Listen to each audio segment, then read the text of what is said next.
champions. It is indisputable that in today's world, almost everything, every opinion, every belief, sometimes even every fact, is, well, disputed. In boxing, it has sometimes seemed there are more champions per division than contenders. With 4 widely recognized and often self-serving sanctioning organizations, each with its own rankings, constituents, and agendas, that should surprise no one. What we hope for, what we strive for, is the emergence of one legitimate, fully deserving, and universally acknowledged champion per weight class. The word for such a champion is undisputed. On July 29 on SHOWTIME pay-per-view, 2 undefeated 147-pound champions, 2 fighters who are among the very best in the world regardless of weight class, will engage in a long-awaited battle that will define their careers and reshape the current boxing landscape.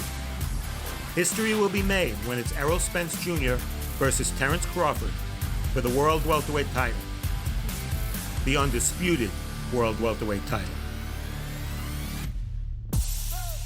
The concept of one belt, one champion summons memories of iconic title holders from days long gone, like Jack Dempsey, Joe Louis, and Sugar Ray Robinson. Today, with 4 belts to try for, it is easier, of course, to win a single world championship. But collecting all 4 belts and becoming undisputed, that remains a relatively rare achievement. The first male fighter to simultaneously hold all 4 of the championship belts was the legendary middleweight champion Bernard Hopkins. B-Hop did that in 2004. In total, there have been 9 such 4-belt fighters, including 5 who have accomplished the feat over the past 2 years. 3 of those 5, Canelo Alvarez, Jermell Charlo, and Devin Haney, reign as current undisputed champions. The winner of Spence Crawford will become the first undisputed welterweight champion of the 4-belt era. And should Crawford emerge victorious, he'll become the first male fighter to have been crowned an undisputed 4-belt champion in 2 different weight classes.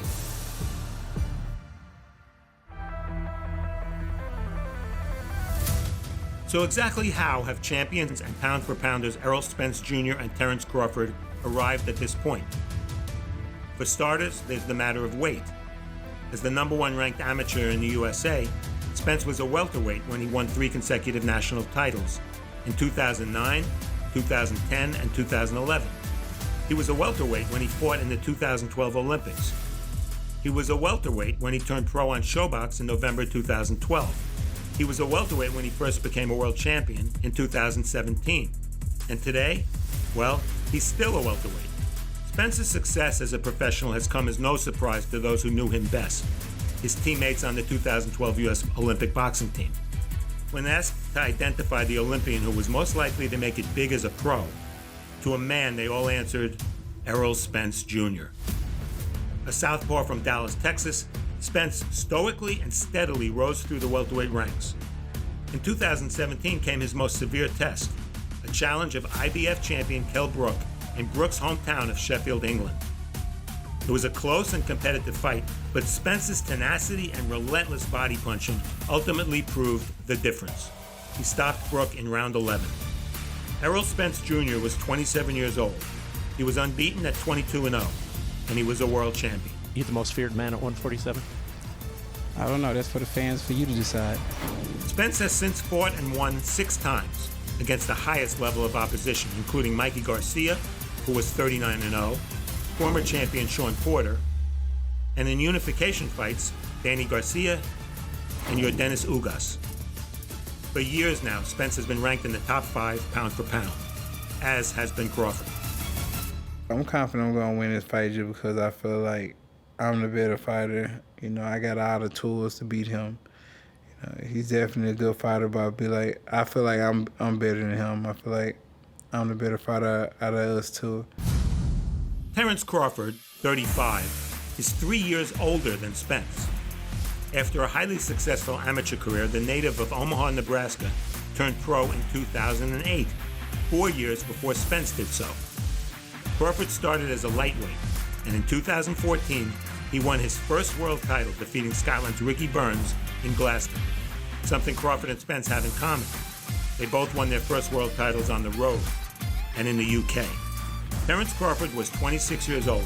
He was unbeaten at 23-0, and he was a world champion. The highlight of Crawford's reign at 135 was his stoppage of the previously unbeaten Yuriorkis Gamboa. Shortly after, Crawford vacated to move up in weight, and in his first fight at 140 pounds, he won the vacant WBO title by halting Tomas Delorme. At super lightweight, Crawford was dominant. He made 6 successful defenses, and in 2017, he became the first undisputed 4-belt male champion in 12 years when he crushed Julius Ndongo. Another rise in weight, another title. In 2018, Crawford, a southpaw who switches stances, jumped up to welterweight and beat Jeff Horn to win the WBO title. As he successfully defended against top-shelf opponents like Amir Khan and Sean Porter, the pressure built for the ultimate showdown, the unification versus 3-belt champion Errol Spence Jr. I'm very happy and excited that me and Errol came together and made this mega fight, but I'm not satisfied. I'm not satisfied, I'm not happy yet. I'm happy that the fight is here, but I'm not satisfied until my hand is raised July 29th. Errol Spence Jr. Terence Crawford is a super fight on several levels. First, both welterweights are universally ranked in the pound-for-pound top 5. At risk is not only their hard-earned pound-for-pound status, but also their perfect records, as well as their long-established reigns as 147-pound champions. Spence, 28-0, has been a welterweight titleist for the past 6 years. Crawford, 39-0, for the past 5. The winner will be acknowledged as the best fighter in a division that's arguably been boxing's best for the past several years. And there's that little matter of becoming an undisputed 4-belt champion. Over the past 19 years, only 9 male fighters have accomplished that feat.